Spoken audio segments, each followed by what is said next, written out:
Right now he's planning a slum fire that'll kill thousands. Right, terrible. Oh my, get out of the right place. It's burning. It's like a holocaust to the boss when I toss.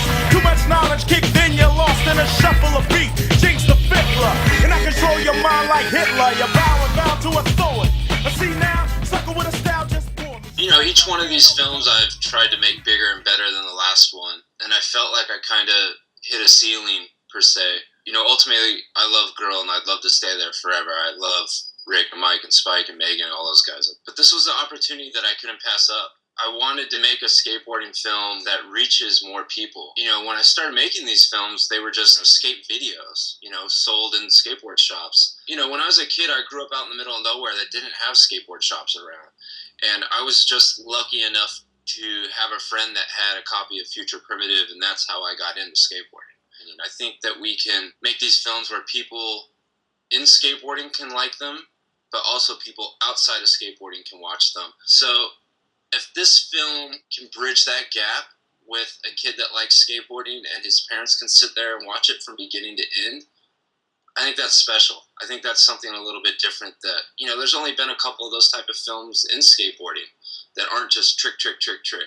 I mean, ultimately, I wanted to make a film bigger and broader, with bigger and broader strokes, and something that was a lot bigger and more meaningful than just a bunch of tricks to music, fade to black, a title. As much as I like that, you know, those are skate videos, and this isn't a skateboard video. This is a skateboard film.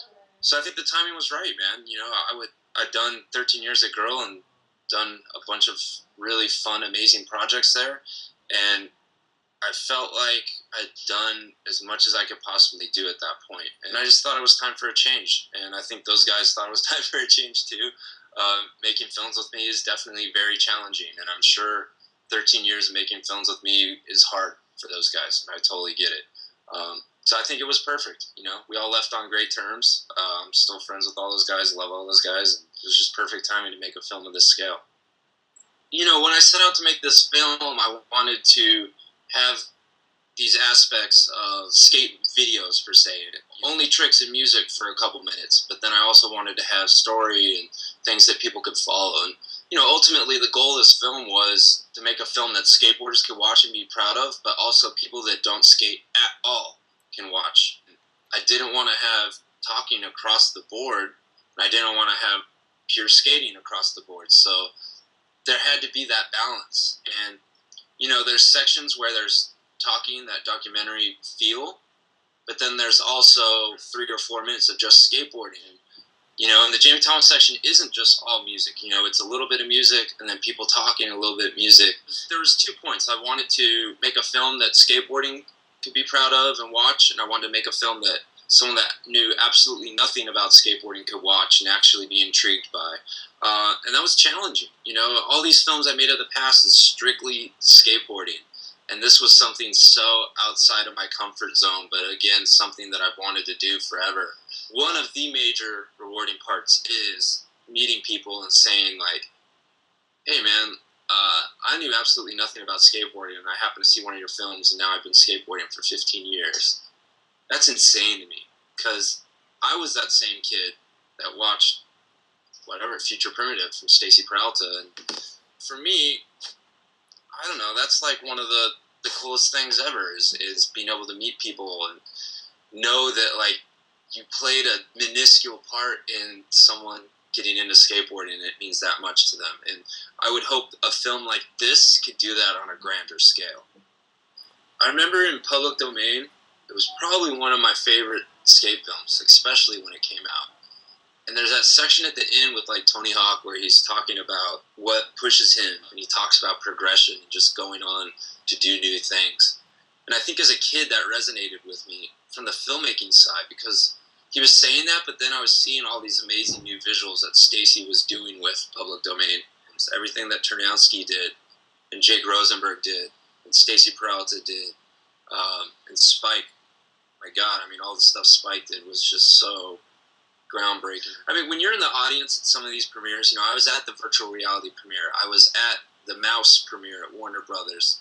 And you, like, experience with a group of hundreds or thousands of people, and you hear them gasping, you know, like I remember sitting at the virtual reality premiere, Ternowski presenting the video, him hitting play, and that beginning started with the 3 screens and just the whole place going nuts.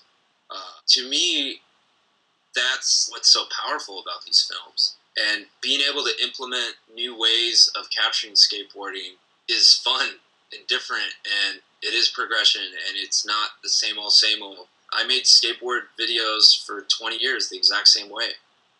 Putting a VX1000 in one of these backpacks and cruising around, which is fine. I love doing that, but I also love the challenge of figuring out how to use new technology and how to make it work for skateboarding. I was talking to John Holland about it the other day, and you know how car mechanics really like working on cars, they enjoy it.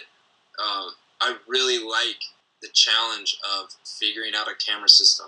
How do you make this work? How does it work? Knowing how it works, and then implementing that for skateboarding. It is a math problem in a way. It's like the gnarliest math problem in the world, and you got to sit there and figure out how to solve it. And then you go sit in front of a computer for 6 months, and that's an even bigger math problem.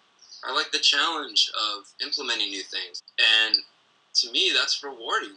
All that stuff, I love the challenge. I love trying new, fun things.